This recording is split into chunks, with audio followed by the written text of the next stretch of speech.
Now, of course, when you look at what's happening right now in China and Asia, a much tougher competitor than we've ever faced before. Democrats look at that, and because they're fearful for the American people, because they're less trusting in the American people, they think, oh, we got to protect Americans. We got to isolate them. We got to put up barriers. We better get government to put in place some tariffs to protect them.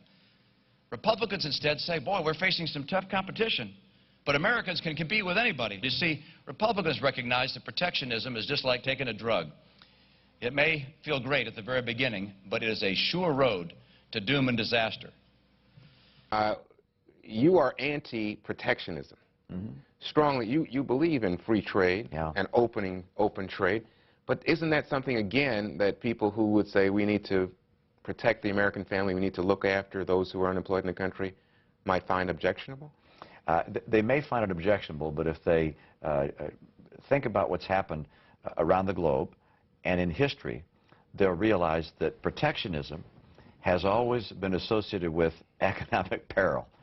That nations that have tried to put barriers around themselves find themselves falling into deeper and deeper financial woe.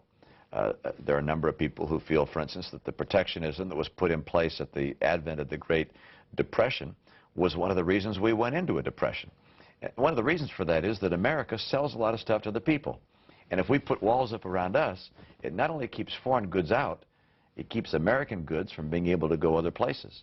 And there are a lot of jobs in this country, and a lot of good-paying jobs, and a lot of growth in this country in the jobs of things that are going elsewhere. So you got to realize that it goes sauce for the goose is sauce for the gander. I don't think for a minute that the way to deal with these challenges is somehow to point and say it's someone else's fault. It's China's fault. It's Brazil's fault. It's immigrants' fault. It's trade's fault. No, let's be honest about our own problems and deal with them directly. It's not easy. It's hard work. But scapegoating has never created a great nation or a strong economy. And there are nations, by the way, that try and protect themselves and cheat.